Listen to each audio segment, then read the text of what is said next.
ఉమ్మడి కర్నూలు జిల్లాలో 10 ఏళ్ల పాపని పూర్తిగా 18 ఏళ్ళు రాని పిల్లలు 14 ఏళ్ళు 13 ఏళ్ళ పిల్లలు మానానికి భంగం కలిగించేలా ఎలా ప్రవర్తించారో మనందరికీ తెలుసు. 14 ఏళ్ళ సుగాలి ప్రీతికి స్కూల్కి వెళ్ళిన సుగాలి ప్రీతి తిరిగి ఇంటికి రాలేదు, శవమై తిరిగి వచ్చింది. ఎటు చూసిన గత ప్రభుత్వ కాలంలో లా అండ్ ఆర్డర్ చాలా బలహీనపడిపోయింది, నిర్లక్ష్యం చేయబడ్డాయి విల్ఫుల్గా. ఈ ప్రభుత్వం లా అండ్ ఆర్డర్ని చాలా చాలా బలంగా తీసుకుంటాం. ఇక్కడ లా అండ్ ఆర్డర్ సరిగ్గా లేకపోతే పెట్టుబడులు వచ్చినా కానీ వెనక్కి వెళ్ళిపోతాయి. పెట్టుబడులకి, ఉద్యోగాలకి, రాష్ట్ర అభివృద్ధికి చాలా కీలకం లా అండ్ ఆర్డర్. అన్ని సభల్లో అధికారులందరికీ కలెక్టర్ సదస్సులో ఒకటే చెప్పాం, లా అండ్ ఆర్డర్ చాలా చాలా బలంగా ఉండాలి. ఒక ఆడబిడ్డ ఇంట్లో నుంచి బయటికి వెళ్ళి క్షేమంగా తిరిగి ఇంటికి వెళ్ళాలి, ఆ స్థితిలో ఉండాలని మేము కోరుకుంటా ఉన్నాం. చాలా లా అండ్ ఆర్డర్ మీద చాలా అన్కాంప్రమైజింగ్ యాటిట్యూడ్, అన్కాంప్రమైజింగ్ ధోరణితోటి చాలా బలంగా ముందుకెళ్తున్నాం. ఈ సందర్భంగా మీకు ఒకటే తెలియజేసుకుంటా ఉన్నాం. చిన్నపాటి సంఘటన యూపీఏ 2 గవర్నమెంట్ ఉన్నప్పుడు ముజఫర్ నగర్లో ఒక ఆడబిడ్డని, ఒక వర్గానికి చెందిన ఆడబిడ్డని ఇంకొక వర్గం అబ్బాయిలు ఇబ్బందికి గురి చేస్తే వాళ్ళ ఆడబిడ్డ అన్నదమ్ములు వచ్చి గొడవ పెట్టుకుంటే, ఎందుకు మా చెల్లిని ఏడిపిస్తున్నారంటే అది మొత్తానికి ఒక కమ్యూనల్ గొడవ అయిపోయింది. యాక్చువల్గా చూస్తే అది ఒక law and order issue. So law and ఆర్డర్ని సరిగ్గా కనుక మనం చేయకపోతే అది ఏ స్థాయికి గొడవలైనా వెళ్ళిపోతాయి. అందుకని ఈ ప్రభుత్వం లా అండ్ ఆర్డర్ మీద చాలా చాలా బలమైన నిర్ణయాలు తీసుకుంటుంది. సోషల్ మీడియాలో పోస్టుల దగ్గర నుంచి బయట విచ్చలవిడిగా మాట్లాడేవాళ్ళు, ఆడబిడ్డల మాన ప్రాణాలని ఇబ్బంది పెట్టేవాళ్ళు, దాడులు చేసేవాళ్ళు, దౌర్జన్యాలు చేసేవాళ్ళు కొంచెం జాగ్రత్తగా ఉండాల్సిన సమయం అది.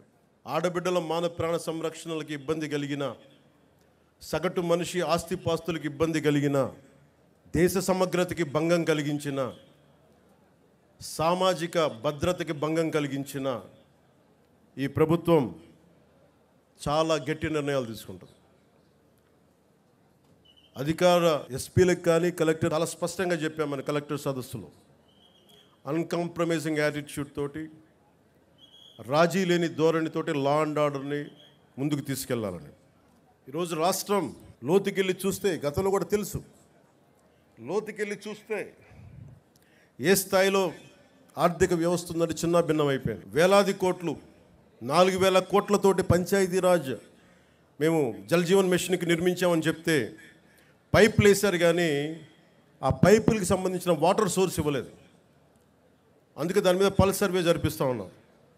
లా అండ్ ఆర్డర్తో పాటు ప్రజా సంపదని దుర్వినియోగం చేసిన ఎవరిని కూడా వదిలిపెట్టకుండా వారికి చట్టాల పరిధిలోకి తీసుకొస్తాం. ఉదాహరణకి మనకి ఏడీబీ రోడ్ అంటాం, 50 కిలోమీటర్లు కాకినాడ టు రాజమండ్రి. దానికి కావాల్సింది 390 కోట్లు. కొన్ని లక్షలాది మంది ఎప్పుడు తిరిగే రోడ్డు. అలాంటి రోడ్ని దృష్టి వదిలేసి, అలాంటి ఇన్ఫ్రాస్ట్రక్చర్ ఫెసిలిటీస్ వదిలేసి గత ప్రభుత్వం 640 కోట్ల పైచిలుకుతోటి అక్కడ ఋషికొండలో ప్యాలెస్ నిర్మించుకున్నారు. ఎక్కడ ఈ డబ్బు వెళ్ళిపోతుందో మీకు అర్థమవుతా ఉంది కదా. ఇవన్నీ ఆగాలి. ఇవన్నీ ఆగటానికి మీరందరం కృషి చేశారు. ఈరోజు మా మీద బాధ్యత పెట్టారు.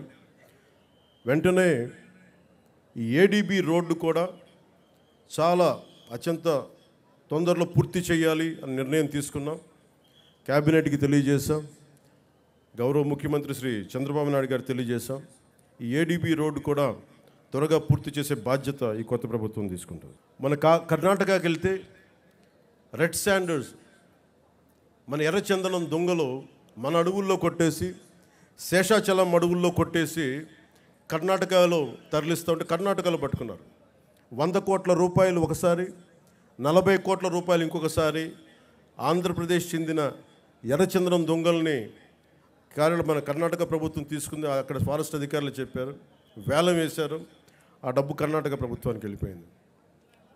అదే 140 కోట్లు కనుక మనకు ఉండుంటే, రాష్ట్ర ఖజానాలు కనుక ఉండుంటే ఎంతమంది విద్యార్థుల్ని అంబేద్కర్ విదేశ విద్యా పథకానికి పంపించవచ్చు, ఫీజు రీఎంబర్స్మెంట్లు చేయొచ్చు, ఇలాంటి ఎన్నో చూడొచ్చు.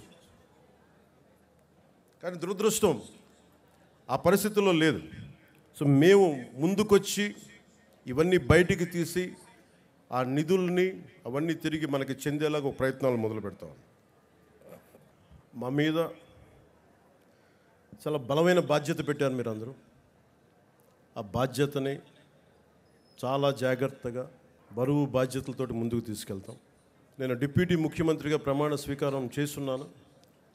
నాకు కొన్ని పరిధిలోనే మాట్లాడాల్సిన అవసరం ఉంది. ఒకటైతే మీకు మాటిస్తున్నాను, ఈ ఎన్డీఏ ప్రభుత్వం, తెలుగుదేశం, భారతీయ జనతా పార్టీ, జనసేన ఎన్డీఏ ప్రభుత్వం స్వాతంత్ర సమగ్రతకి స్ఫూర్తిని నింపేలాగే అభివృద్ధి ఉంటుంది. భావితరాల కోసం మేము అండగా నిలబడతాం. ఒక దేశపు సంపద నదులు కాదు, అరణ్యాలు కాదు, ఖనిజాలు కాదు, కళ్ళ ఖనిజాలతో చేసిన యువత, ఆ యువత కోసం పెద్ద ఎత్తున మన బాధ్యతతోటి పెద్ద ఎత్తున కార్యక్రమాలు చేపడతాం. ముఖ్యంగా విభజన సమయంలో ఈస్ట్ బెంగాల్ డివిజన్, ఒక రాష్ట్ర విభజన జరుగుతుందంటే దేశంలోని నాయకులందరూ ముందుకొచ్చారు, ఆప్ చేశారు బెంగాల్ డివిజన్. అదే ఒక దేశం, భారతదేశం పాకిస్తాన్గా విడిపోతుంటే నాయకులందరూ కామ్గా అయిపోయారని సర్దార్ వల్లభాయ్ పటేల్ గారిని అడిగితే వల్లభాయ్ పటేల్ గారు ఒకటే చెప్పారు, మేము పెద్దవాళ్ళం అయిపోయాం.